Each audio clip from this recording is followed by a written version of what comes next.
siesta, nasa aircon. Para lang kayo nanonood ng sine. Kaya lang live show. O sige, tingnan natin kung sino ang pinakagising ngayon. Tingnan natin ha. Doon sa Bodley. Sa balcony. Diyan nagdidate eh. Pag gusto mo maka-score sa lobya mo. Sige, may kasi taas. Hi! Hello! Malakas.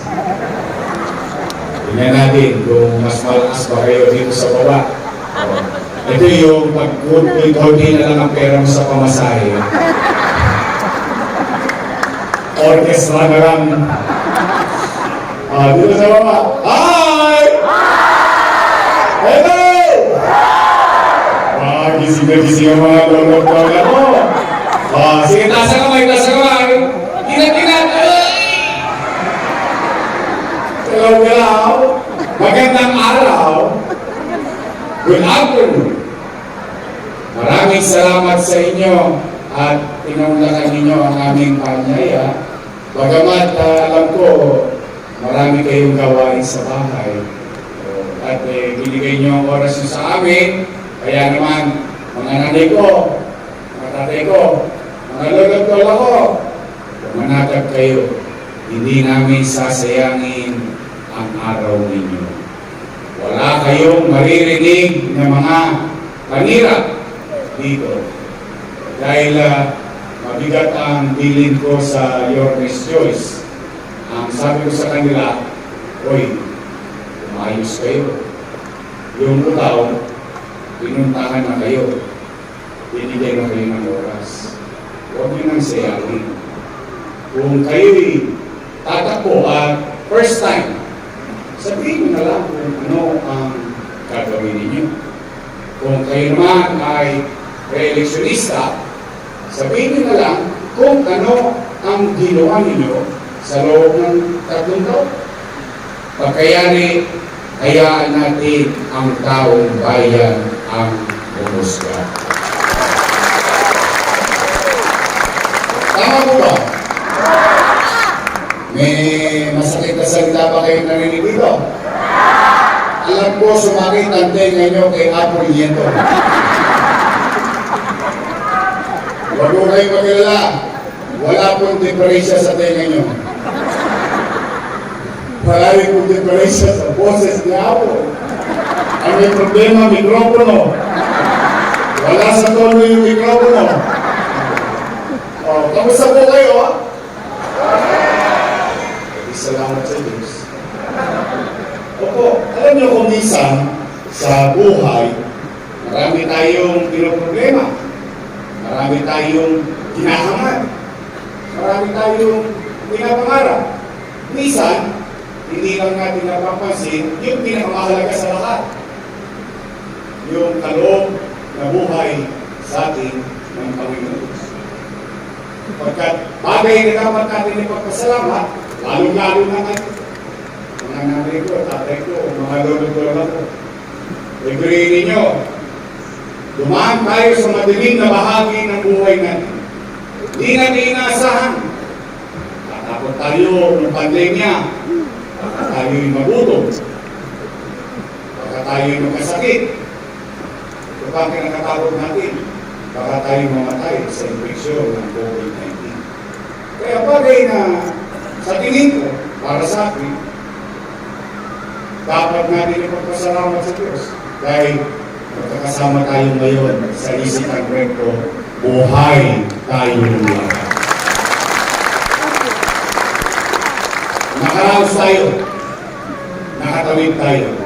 Katulad ng kasabihan ng mga matatanda, habang buhay, may naman. Panay, tay, ako, malapit na.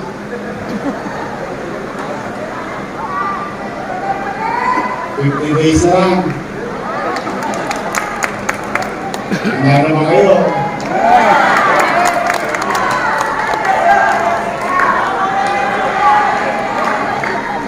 Gusto niyo ba tayo bumalik? Okay. May awa ng Diyos. Alam niya na pero nag-aalala ko. Dahil itong mga nakaraang buwan, kayo po'y walang narinig sa akin na masakit na salita laban sa kalaban ko. Wala. Nalulungkot lang ako. Hindi ko naman sukat akalain na ako na ang kanilang naging almusal. Dessert pa. Tanghalian. Hapunan. Tapos yung isa naman, ako ang pulutan sa inuman. Hindi ko maintindihan. Ngayon lang ako nakakita ng halalan. Matagal na rin po ako 27 years na rin po ako sa public service. Nagsimula po ako 23 anyos. Sariwa. Ngayon, tasikwet na ako. Ngayon ako nakakita na ang nakaupo, sinisiraan yung kanyang challenger. Di ba ang normal kayo, matatanda na kayo, marami na kayong dinaan ng eleksyon, di ba? Usually, ang naninira, yung challenger. Pero ito, nagugulat ako. Sila itong panay na lang kwento ng hindi maganda at gumagamit ng mga salitang nakasasakit ng damdamin. Mano pa, ang hindi ko maintindihan, bagay na alam niya rin. Dati ko naman silang kasama. Tama. Bakit dati, palakpak sila ng palakpak sa akin? Alam mo, sunod sila ng sunod sa akin. Lahat ang ginawa ko, inaprubahan nila. Hindi ko naman magagawa yun ng mag-isa. Alam naman ninyo ang batas. Kahit gaano makapangyarihan ang alkalde, pag gagawa ng programa, gagawa ng batas. At ang batas, ipapasa sa Konseho ng Maynila na pinamumunuan ng Vice Mayor. Ngayon, nagtataka ko, lahat daw yun ay mali. Mali! Mali! Kung mali pala, bakit kayo pumayag? Bakit kayo bumoto? Bakit kayo pumirma? Kaya mga nanay ko, mga tatay ko, nakalulungkot itong halala nito. In fact, ako'y sinisigil ng utang na loob. Mga nanay ko, mga tatay ko, mga tatay ko, ni minsan, hindi ko tinigasan ang aking liit. Bakit? Sapagkat naniniwala po ko na hindi ako mabubuhay mag-isa o makakalpas sa kahirapan ng bata ko kung wala akong katulong sa buhay. Una, nanay ko, tatay ko, solo anak ako. Sa lahat ng solo anak, ako ang tanging tagapagman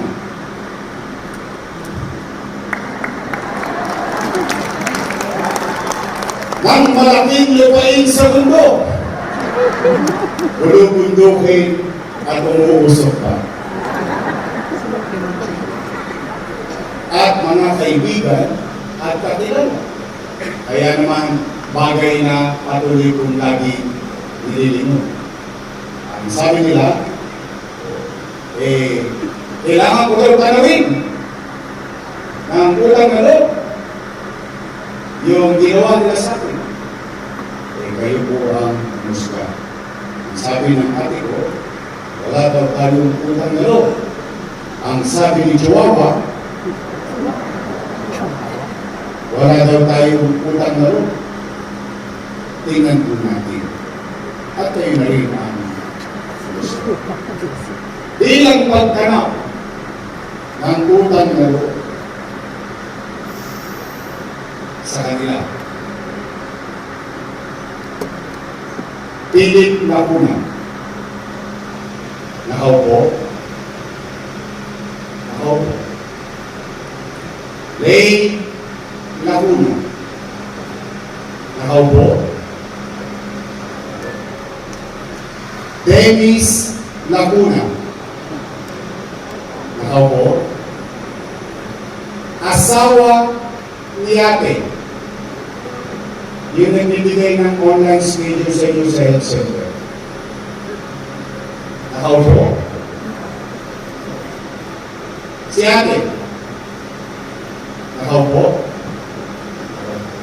Ang sabi niya, hindi ko lang kung napanood niyo yung interview, wala daw akong naitulong sa kanila. Eh, hayaan ko na lang sa taong bayan. Ang sabi ko nila. Pero, matanong ko kayo, ilan silang nakaupo? Kayo po ang sumagot. Maghanap po kayo kung meron o wala na dumagoso sa City Hall. Ay isa? Talaga? Wala kayong alam? Wala kinalala? Tama po kayo. Bakit? Bilang pagtanaw ng utang na loob, kita nila una, inaruga ko ang kanyang mga anak. For 20 years. At isa-isa sila nakupo sa kanilang pwesto. Ngayon, kung yun ay kulang pang silang 5, eh, baka naman ang pakiusap ko na lamang ay kung po pwede sana sa ibang bagay na lang ako tumanaw ng utang na loob. Bakit? Eh, may utang na loob din naman ako sa taong bayan. Kung wala kayo at wala ang Diyos, wala din naman ako sa kadalalagin ko.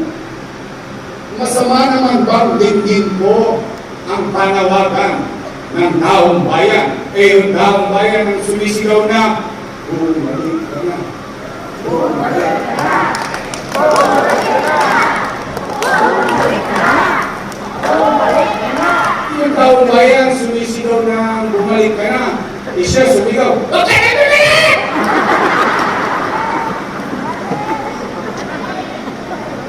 Bakit sila natatakot? Bakit sila nangangamba? Eh kung talagang nagbuti sila sa kanilang trabaho, wala dapat silang ipangamba. Eh ngayon nagkakalit, nung araw, panayang palakpak sa akin, pati yan yung congressman yung si Chihuahua. Opo, eh ako'y sabi ko sa inyo, wala kayong maririnig na masakit na salita o panira. Ano lang tayo? Pilto. Pilto. O tingnan po ninyo, di ba katulad yung congressman nyo? Di ba wala? Kayo po ang gusto, kung hindi totoo at mag-husga po kayo. Ako po ihanda dito, maharap po sa inyo. Wala ako panagutan ko ang lahat ng bagay na aking ginawa. At hayaan ko ang taong bayan ang mag-desisyon kalaunan. O, siya dati, ano ba siya? Tama sa kanto. Pinatakbo natin po siya. Nanalo hindi? Pinatakbo natin ulit po siya. Nanalo hindi? Pinatakbo natin ulit po siya. Nanalo hindi? Return. Pinagpahinga natin na-appoint sa City Hall. Sino pinatakbo natin? Kapatid. Nanalo hindi? Tapos pinagpahinga natin, in-appoint ko as accountant, city accounting, city budget office. Binalik natin si Chihuahua. Nanalo hindi? Pinatakbo natin congressman, si Yul Servo, umangat bilang vice mayor. Nanalo hindi? Bakit hindi mo po masama sa mundo? Yan po ang aking pinagtataka. Imbis na yun ang pinag-uusapan, ang gusto nilang kwento, singilan ng mga politiko. Eh ngayon sinisingil na sila ng taong bayan. Dapat tumugol sila sa singilin ng taong bayan.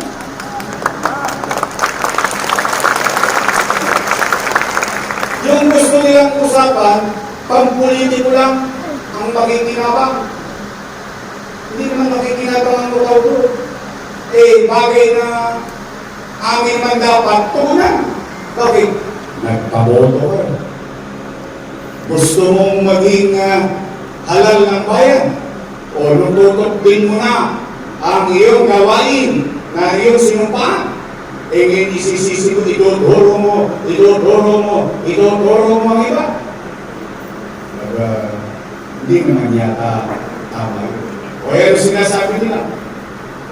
Si Yorme, maraming iniwang utang. Narinig nila. Narinig ko rin yun. Sige, ako naman sabi ko sa inyo, basta ako papanagutan ko ang ginawa ko. Hindi para magkaroon ng iba. Aakuin ko because leaders, as a matter of universal rule, you have to owe things that you did. Kailangan akuin ang mga bagay na ginawa mo para sa mga ngayon at maging responsable ka sa ginawa mo yun. O, tingnan natin. Si Yorme, maraming iniwang utang. Gusto niyo malaman na sagot? Dapat ba? Eh bakit? Pera niyo yun eh. Nay! Tayo. Nung binoto ninyo akong mag-mayor, wala kayong narinig sa akin na tinuro ko ang nakaraan sa pinalitan ko.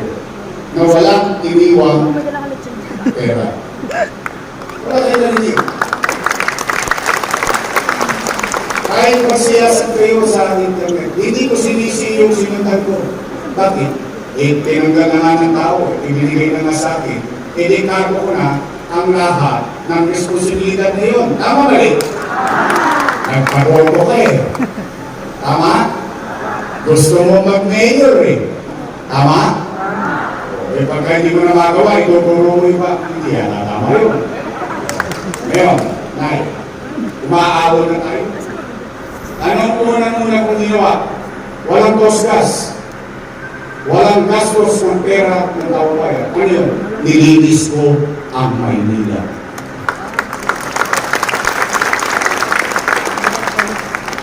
Ano pa? Habang natutulog kayo, naramdaman ninyo ang kapanatagan. Sa hindi ng inyong tulog sa peligro de ora, alam ninyo na sa likod ng isipan ninyo, sa kalsada, nandun pa si Yorme, may gobyerno pa sa lungsod ng Maynila. Ano? May tosgas pa yun? Alaws. Wala. Pagod, puyat, pagsisikap lang ang puhunan. Umaangat na tayo, umaayos na tayo, unti-unti, sumusunod na ang tao. Nasasanay na sa disiplina. Nasasanay na. Nung una para bang, bakit ganun? Parang mahigpit. Nung kalaunan, unti-unti ang tao nag-participate sa gobyerno kasi naramdaman niya, ay hindi pala ito mabalat bunga. Totoo pala ito. Seryoso pala ang gobyerno na ayusin at magbigay ng kapanatagan sa pamumuhay namin. Umaangat tayong ganyan. Ito na, tumama ang pandemya. Ano ang problema ng pandemya? Pandemya, winasak ang ekonomiya ng Maynila, hindi. Ng buong wasak ang ekonomiya, walang hanap buhay.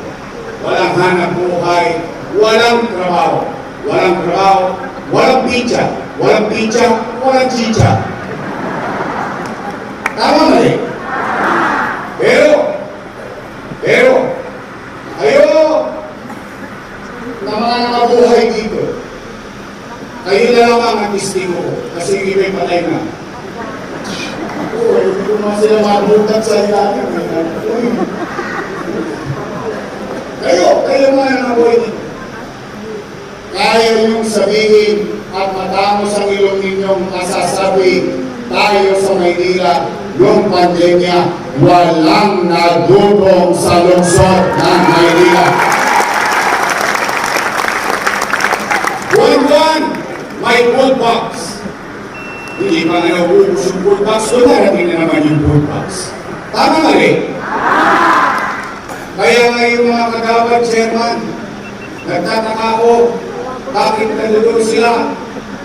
Samantalang mga araw, sila ba ang tumatanggap ng food box? Alam nila. O, ganyan natin.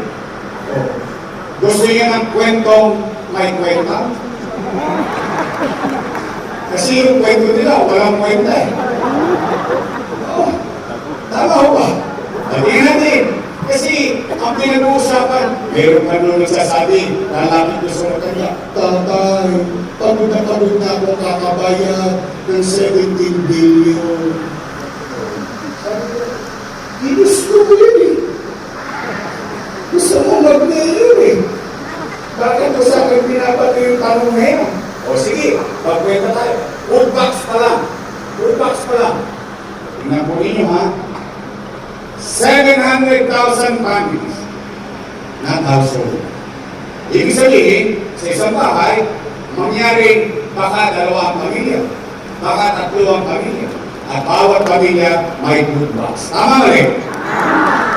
8 months. Tama na rin? Lagay na lang natin para mas madaling kwentahin, puro zero. 1,000 times 700,000. Hilo na kayo. Ako din. Nahilo kung kakahanap ng pera. 700 billion. 700,000 times 1,000, 700 million pesos. Times 8, 7 times 8, 56. 5.6 billion. Pagkain na lang. Naalala niyo yung unang buwan ng lockdown, may 1,000 ang bawat isa. Naalala niyo? Naiindim nga ako eh. Sa totoo lang, naiindim ako sa ibang syudad. Ang pinamimigay nila, 3,000, 5,000 per family. Kaya lang, ang mamamayan nila, 100,000 lang. Tayo, 7 doble ang pamilya. Pero whatever naman, yung alam mong gusto mo lang iparamdam na may gobyerno sa Maynila. So, 5.6 plus 700 is 6.3. Ito na. Yung mauna. Sinong syudad? Alam niyo nila yun. Sinong syudad ang natapangi ha? Yung sabihin isa. Ang tanging nakabili ng sarili niyang bakuna para mabakunahan agad at maproteksyonan ang kanyang mamamayan. Syudad lang ng Maynila.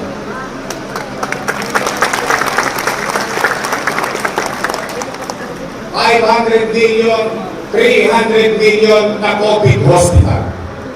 Remdesivir, tocilizumab, molnupiravir, 100,050 ang isang piraso, mabuhay lang ang isang COVID patient na taga-lungsod ng Maynila.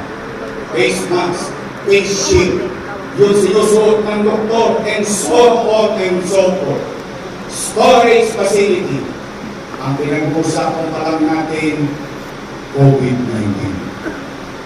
Kaya, ang matanong ko sa kanila, mali pala lahat ang ginawa ko. Bakit kayo problema? Ngayon, mga nanay ko at tatay ko, kung ako'y mali, di mali din sila. Tama ba? O, si Chihuahua, Sino ang majority floor leader no? Correct. Galing mo na. Siya ang majority floor leader. Siya ang nagpasa ng mga appropriation program. Sino ang vice mayor ko no? Siya. Tama mali? Oo. Eh yun ay COVID-19 pala. Tondo Dominion 1. Tondo Dominion 2. Binon Dominion 1. San Lazaro Residence. San Sebastian Residence. Pedro Hill Residence. Hospital sa Paseco. 3 taon nang tapos. 3 taon na akong natitikman na may pera sa isang pribadong ospital ay matikman mo din. May CT scan machine, may MRI machine, taas ang kamay na nakagamit na ng CT scan at MRI dito sa ospital ng Maynila. Paano wala? Ayun, 1, 2, 3, 4. At least thank you. May testigo ko, may MRI machine at CT scan machine.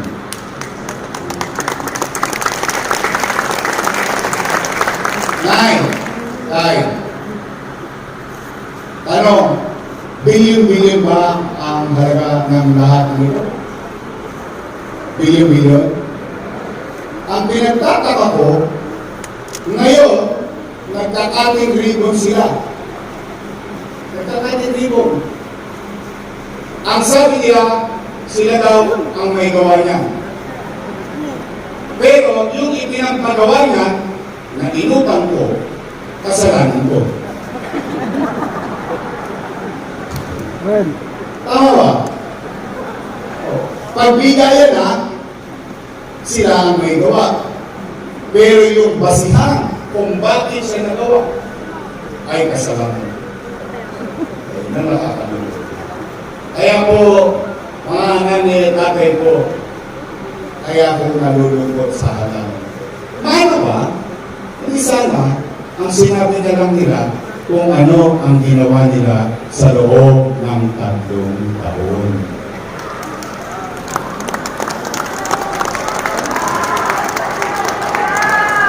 Bakit hindi sasama ang loob ko? Bakit hindi ko tutugunan yung panawagan ng tao, lalo na ng mga matatanda? Kakakarampot na nga lang yung naibigay ko, ipinagdamot pa nila. O, totoo ba? Nay, tay, nalulagol ako, wala na yung gatas na issue.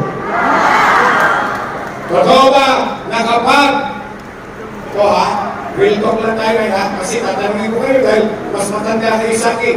Sa hinaba-haba ng panahon, sa tagal yung namumuhay sa Maynila, sa dami na nagdaang mayor sa lungsod ng Maynila. First time in history, may isang bata nakapag-isip na bigyan ng pensyon buwan-buwan ang kanyang mga senior citizen sa lungsod ng Maynila. Tama po ba? Ang dami nagdaan. Lilimandaan na nga lang. Pinagdabot pa. Anong binago nila? Itutuloy na lang eh. Pinago-bago na. Nay, totoo ba? Kapag hindi ka na butante, tanggal ka na sa pensyon. Kita ninyo? Anong ibig sabihin nila? Kapag walang pakinabang sa boto, walang pensyon? Mali yun. Kaya nga hindi nyo mapasin ng araw, tayo lang ha? Sa national government, meron din pensyon. Kaya lang partikular. Tayo hindi. Mayaman, middle class, mahirap, lahat ng senior citizen, pantay-pantay, may pensyon sa Maynila. Tama ba? 500. Bakit mo tatanggalin? Dahil hindi na nakaboboto. Paano kung may sakit? Paano kung 6 na taon na nakahirati sa karamdaman? Pero senior citizen, halimbawa namin nyo, tatay nyo, buhay pa, humihina pa, tao pa, ang mga yan pa ng lungsod ng Maynila, lalo hindi nyo lang napakinabangan sa boto, hindi nyo nabibigyan ng pensyon. Wow! Tatandawin sila. Inauna lang yan. Umakuna na sila.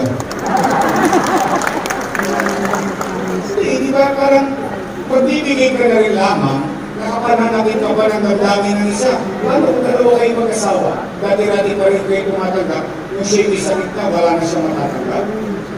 Ang basihan, sinigyan ko ang basihan Ano sabi ko?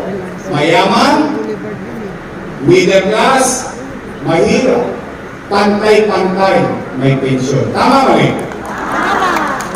Tay, mga lulutol ako. Totoo po ba na kapag wala ka sa araw ng payout, forfeited na yung pension mo? Wala na! Wala na! Bakit nila ginagawa? Tingnan ninyo, anong ibig nila sabihin? Kapag wala ka, Wala na! Wala na! nga, anong gagawin ng mga matanda ngayon? Hindi araw-araw, nag-aabang, nangangamba. Bakit? Siyempre, baka mawalan siya dati hindi naman. Diba nung araw, ano sinabi ko? Tay, kapag wala ka, at hindi mo nakuha, di ba quarterly yan? Pag hindi mo nakuha yung first quarter, sa second quarter, doble ka. Tama mali? At pag hindi mo nakuha first quarter, second quarter, pagdating ng third quarter, triple ka. Tama mali? Panatag yung mga matatanda. Wala silang panatag. Kahit magpakasyon sila, magkasakit sila, alam nila, makukuha nila. In fact, ano ba sabi ko? Tay, kung ano ako, kung manatag kayo, pag hindi nyo nakuha simula Enero, hanggang Disyembre, huwag kayo mag-alala, maglulumi-lumi tayo. Lumi. Enero, Pebrero, Marso, Mayo,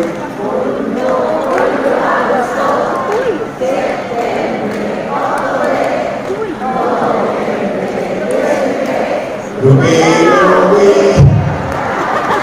Anong ibig ko sabihin? Yung maganda, panatag. Pagdating ng Disyembre, sa isbil siya. Tama ba rin? Kung wala sila maganda, sige. Ngayon, ano nangyayari? Sa takot ng matanda, siyempre, binising ang magi. Alam mo mga matanda, malalakot ang lumuno. Maaga namin gising yan.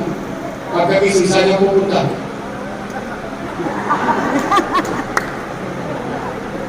Chairman, balita. Wala pa nga Sawi. Uwi. Di sino rin bukas sa maga. Saan ka pupunta? Chairman, ano na? No.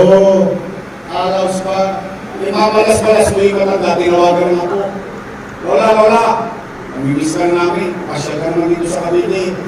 Lolo. Namimiss ka na namin. Pasyal ka naman dito sa Bulacan. Yung maganda, walang nakuha. Ako yung tumawag. Nagbakasyon. 2 days after, balik ng 310. Chairman, ako rin nagkabigayan na hapon, wala ka.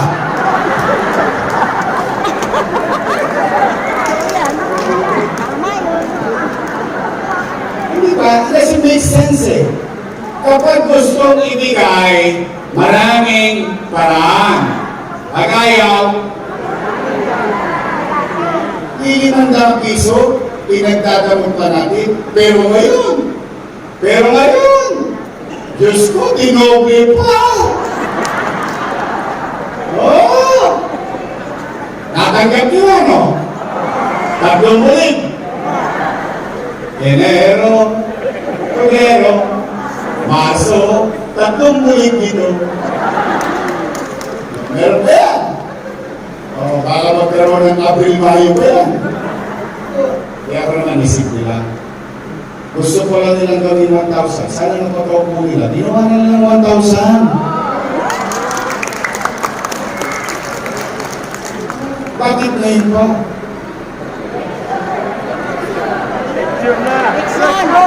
Leksyon!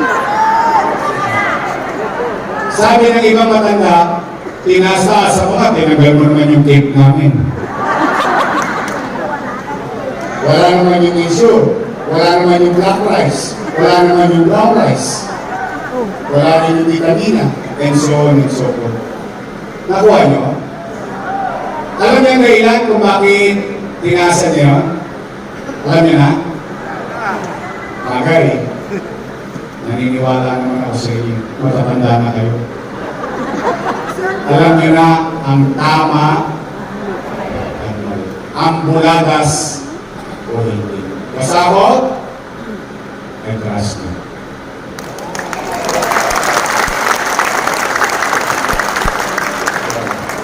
Dito pa. O ngayon, halos lahat yun. Nagkukumahog sila. Eh, matanong ko lang nga. Sa dami-dami ng ginastos sa lungsod ng Maynila, noong panahon ko, sa dinami-dami ng inutang, noong panahon ko, pandemya, tay, nakaraos pa tayo. Talaga. Naramdaman niyo ba na nagkaroon ng gobyerno sa oras ng kagigitan ng tao?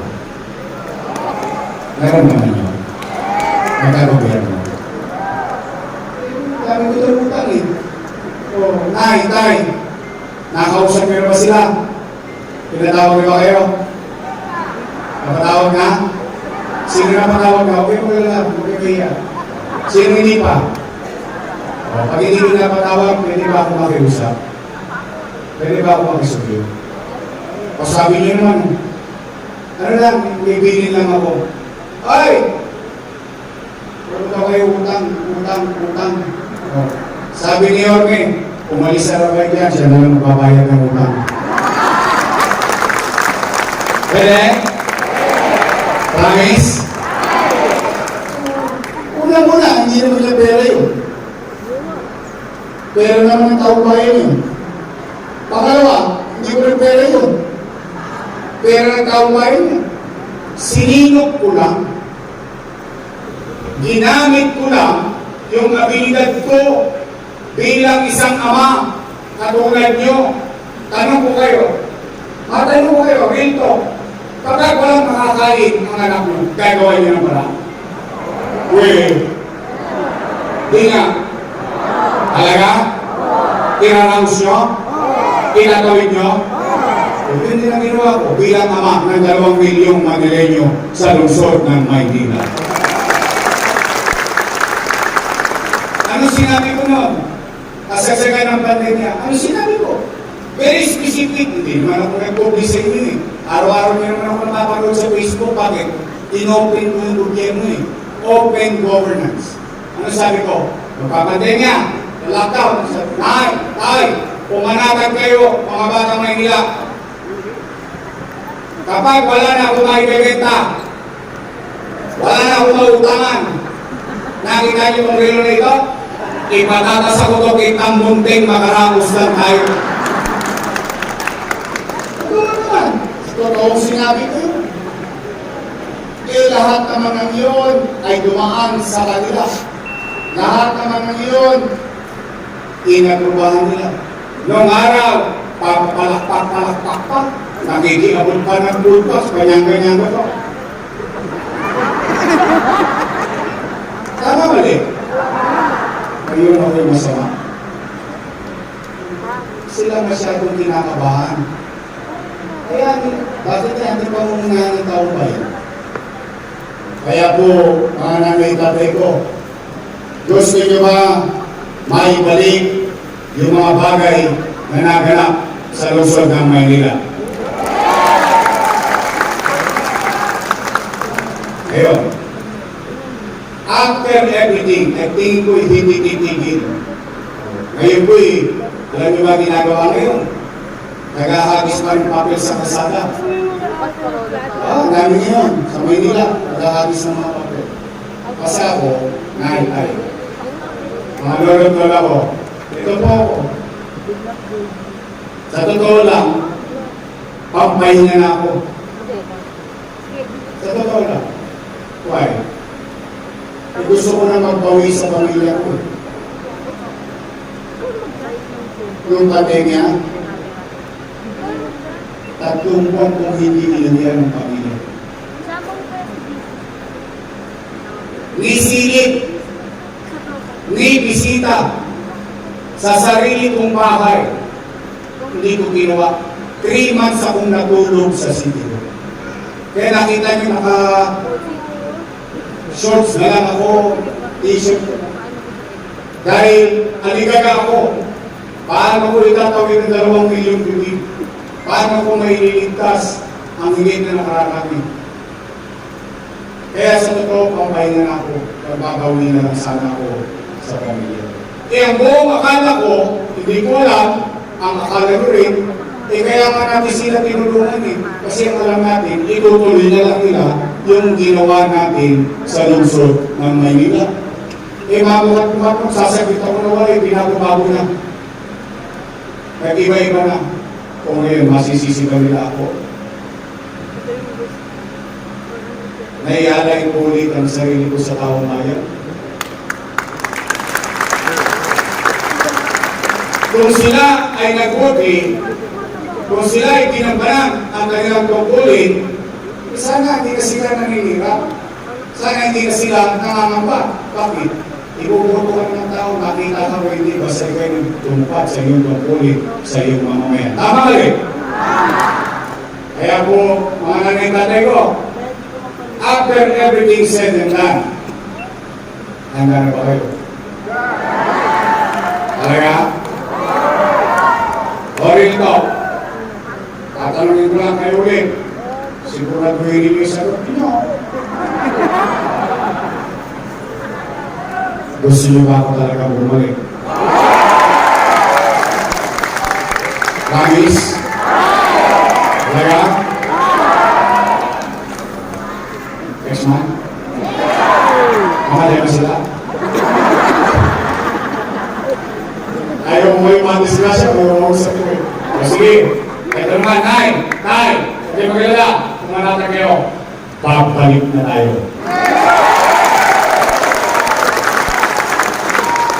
Ngayon, pangalawang tanong ko, gusto niyo po ba na bumalik ang gobyernong Maris Wings? Gusto niyo bang maibalik sa inyong kalooban at isipan ang kapanatagan ng pamumuhay sa lungsod ng Maynila? Lahat yun, hindi ko magagawa ng ako lang mag-isa. Kailangan ko ng kasama. Pwede po ba, Tay, straight tayo, your choice.